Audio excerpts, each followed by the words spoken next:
What's up, everybody? Welcome to BFR Tuesday. Sorry, I'm running a little bit behind.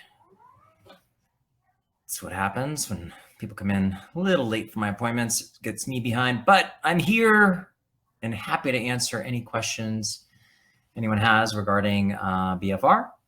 So you can type those questions through the chat section, and I will start with hello from Dallas, as I normally do. All right.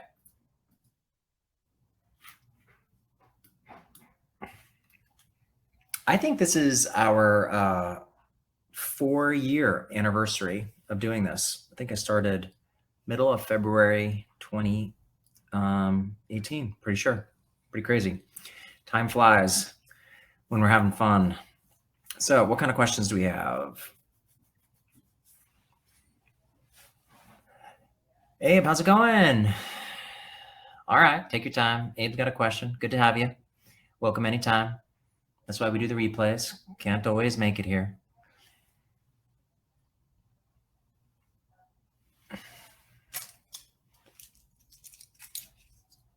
So while Abe's putting together a question, I did get a question, or a few questions actually, this week. And so somebody's trying to work through some rehab with their shoulder, and they had asked for some recommendations exercise-wise. So, you know, the thing is, when you're trying to rehab, it's always a gentle balance between getting stronger, improving muscle, and overdoing it, because it's very easy to push somebody over the cliff with too much exercise. So I do recommend starting off with only 2 exercises specifically for that area that you're rehabbing. And then if 2 exercises go well for a week, then increase to 3, but you really don't need more than 3 exercises for a body region. So let's say you're rehabbing a shoulder. I wouldn't do more than 3 exercises for that area. It's just going to be a lot of volume for it. I mean, each exercise is 75 reps, 75 times the weight you're using. It's just a lot of volume. So no need to push it that much. Just get the tissue tired is all you really need to do, and the body will adapt around that. So for example, if I'm doing a rehab for shoulder, I might start with a compound exercise, meaning multi-joint exercise. I personally, my go-to is a push-up with a plus, which is a, just a scapular push-up. Most people are pretty aware of it. I'm keeping my shoulders down and I'm bringing my shoulder blades together. Okay, elbows stay locked.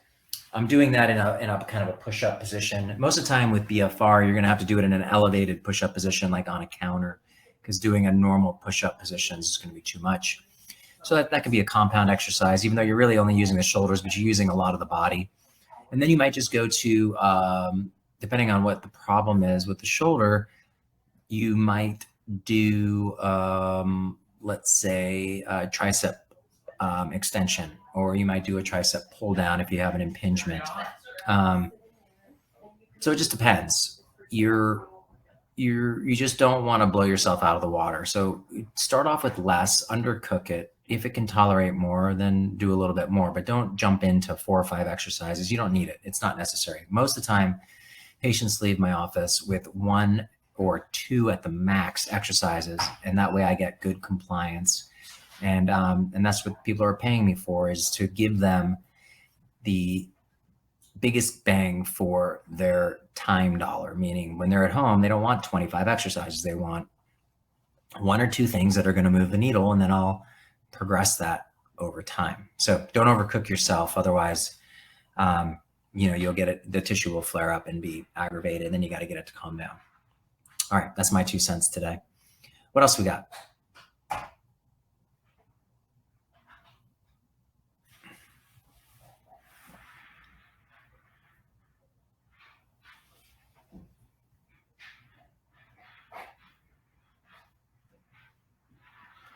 All right, Abe, I do the replay things. I've been rehabbing now for about 10 months or so. I'm doing very well. I'm not buckling anymore and doing a full tennis and semi or full running good. Working out at the gym every day for an hour, and so the taking breaks to resting recoup. Oh, that's great. Glad to hear that, Abe. They're feeling good.